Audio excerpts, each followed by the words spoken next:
Salut les cinéphages, c'est Mireille, et aujourd'hui, on vient parler d'un film assez incroyable, une pépite sortie de nulle part. C'est disponible sur Apple TV+, ça s'appelle Swan Song, c'est réalisé par Benjamin Cleary, dont c'est le premier film, avec Mahershala Ali, Naomi Harris, Awkwafina, Adam Beach et Glenn Close.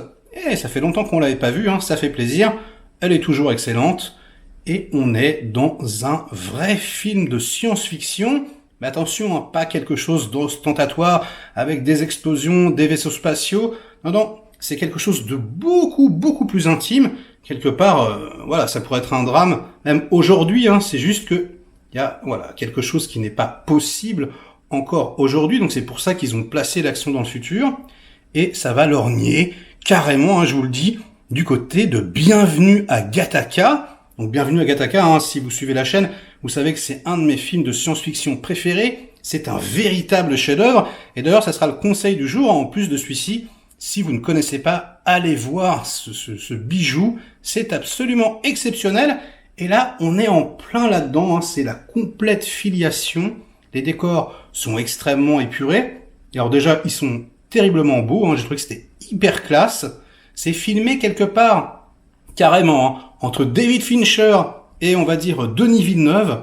Voilà, il y a vraiment ce côté épuré, les mouvements de caméra qui vont suivre parfaitement le déplacement des personnages. Voilà, des petits travelling avant, des petits panneaux, mais uniquement quand c'est nécessaire, quand les personnages se déplacent. Et sinon, beaucoup de plans fixes, mais très élégants. Voilà, c'est toujours extrêmement bien cadré, très bien photographié. Pareil, la musique est envoûtante. Les acteurs sont prodigieux, incroyables, vraiment. J'ai été soufflé, j'ai été ému, j'ai même pleuré. Franchement, j'ai été assez bouleversé par ce film. Alors, qu'est-ce que ça raconte?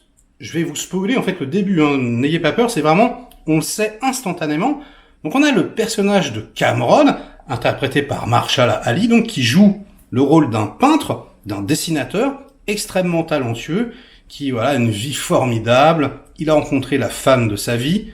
Et d'ailleurs, la scène où ils se rencontrent dans le train est très amusante.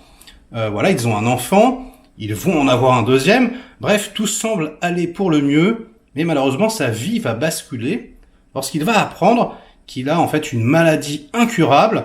Alors, au niveau du cerveau, il tombe plusieurs fois dans les pommes, etc. Et même si on est dans le futur, on lui dit, tu vas mourir. Donc c'est sûr, Donc par rapport au chant du cygne.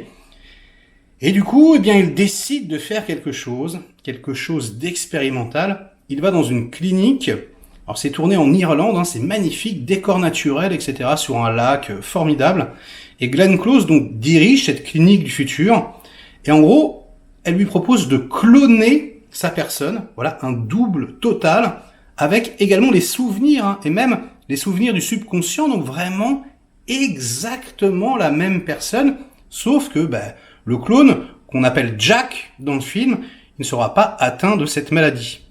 Et du coup, lui, en fait, sa problématique à Cameron, c'est que il est un petit peu coincé entre cette envie de dire la vérité à sa femme, de lui dire écoute, je vais mourir, à son fils pareil, donc il va falloir que tu t'en sortes toute seule, et puis cette possibilité, en gros, de mourir tout seul sur cette île, dans cette clinique, et d'envoyer à sa place un clone.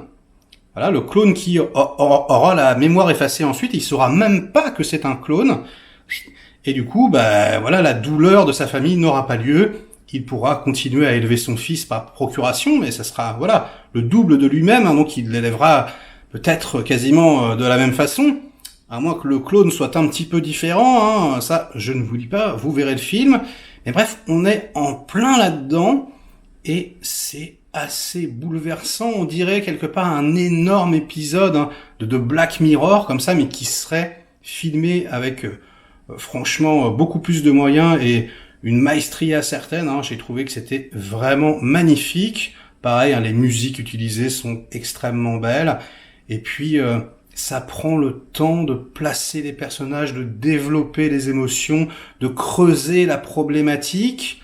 Ensuite, je peux pas vous en dire beaucoup plus, parce que sinon je vais spoiler le film, et ça n'a aucun sens. Donc ça sera une vidéo assez courte, parce qu'en vérité, il n'y a pas grand-chose à raconter. C'est vraiment, voilà, enfin, il y a des choses à raconter, mais c'est assez simple, et j'ai pas envie de vous les dire ici. Mais c'est, comme je vous l'ai dit, quoi, bouleversant à plus d'un titre, et c'est un des meilleurs films de l'année. Mais carrément, hein, tout support confondu, DVD, streaming, cinéma, ça avait réellement sa place au cinéma, un film comme ça. Je pense qu'il y a 20 ans, ça aurait cartonné. J'ai hâte, voilà, d'avoir votre ressenti. Moi, je me suis pris vraiment une grosse baffe, et c'est pas du tout cheap, hein, ça fait pas du tout petite production. Ça fait penser, voilà, à certains films que j'ai adorés dernièrement dans le genre Ex Machina, des choses comme ça. Ex Machina, d'ailleurs, qui est excellent, hein, si vous l'avez pas vu. Donc, voilà, jetez-vous sur cette petite pépite. Vous allez voir, c'est carrément incroyable. Notre Blade, enfin futur Blade préféré, est absolument époustouflant. Aquafina, hein, qu'on a vu dans Shang-Chi, bah c'est pareil, là, elle est complètement à contre-emploi, et elle est très touchante. Glenn Close, tout ça, c'est voilà, c'est la réunion de talents qui vraiment, mais emporte la mise à tous les niveaux. Le film est touchant, mais surtout, il ouvre, voilà, sur des questions passionnantes, il fait réfléchir. Après, j'y ai pensé toute la journée, enfin vraiment, c'est extrêmement intéressant, c'est limite passionnant. Donc, je voulais juste vous donner envie, hein. J'espère vraiment que vous m'écouterez sur ce coup-là, parce que c'est vrai que Swan Song, on sait pas trop ce que c'est, ça donne pas forcément envie. Mais ouais, c'est vraiment une putain de pépite. Donc, foncez, et on en discute ensuite tous ensemble. Donc likez cette petite vidéo si elle vous a intéressé. Délikez-la sinon. Inondez-moi de commentaires comme d'habitude pour faire marcher le petit robot YouTube.